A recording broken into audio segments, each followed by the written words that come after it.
السلام علیکم، بسم اللہ الرحمن الرحیم۔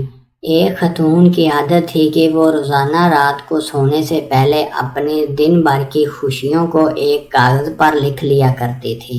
ایک شب اس نے لکھا کہ میں خوش ہوں کہ میرا شوہر تمام رات زوردار خراٹے لیتا ہے کیونکہ وہ زندہ ہے اور میرے پاس ہے نا، یہ اللہ کا شکر ہے۔ میں خوش ہوں کہ میرا بیٹا صبح سویرے اس بات پر جھگڑا کرتا ہے کہ رات بھر مچھر کھٹمل سونے نہیں دیتے، یعنی وہ رات گھر پہ ہی گزارتا ہے، آوارہ گردی نہیں کرتا، اس پر بھی اللہ کا شکر ہے۔ میں خوش ہوں کہ ہر مہینہ بجلی، گیس، پانی، پٹرول وغیرہ کا اچھا خاصا ٹیکس ادا کرنا پڑتا ہے، یعنی یہ سب چیزیں میرے پاس میرے استعمال میں ہیں۔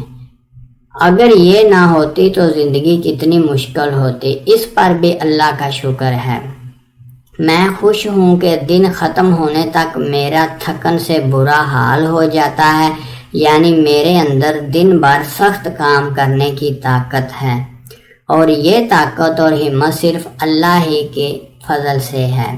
میں خوش ہوں کہ روزانہ اپنے گھر کا جھاڑو پونجا کرنا پڑتا ہے اور دروازے کھڑکیاں صاف کرنا پڑتی ہیں۔ شکر ہے میرے پاس گھر تو ہے، جن کے پاس نہیں ان کا کیا حال ہوگا، اس پر بھی اللہ کا شکر ہے۔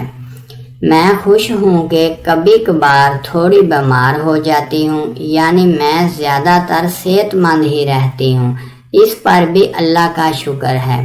میں خوش ہوں کہ ہر سال عید پر تحفے اور عیدی دینے میں پرس خالی ہو جاتا ہے، یعنی میرے پاس چاہنے والے میرے عزیز رشتہ دار، دوست، احباب ہیں جنہیں تحفہ دے سکوں۔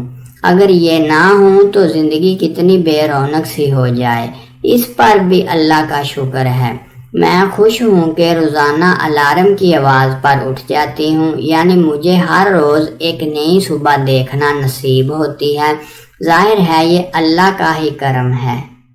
جینے کے اس انمول فارمولے پر عمل کرتے ہوئے اپنی بھی اور اپنے سے وابستہ لوگوں کی زندگی پر سکون بنانی چاہیے۔ چھوٹی چھوٹی پریشانیوں میں خوشیوں کی تلاش خوش رہنے کا عجیب انداز ہے کہ انسان ناخوش ہوتے ہوئے بھی خوش رہتا ہے، پریشانیاں ہونے کے باوجود بھی خوش رہتا ہے۔ اگر آپ کو ویڈیو اچھی لگے تو پلیز چینل کو ضرور سبسکرائب کیجیے اور بیل آئیکن کو کلک کیجیے تاکہ ہماری ہر ویڈیو آپ تک پہنچ سکے۔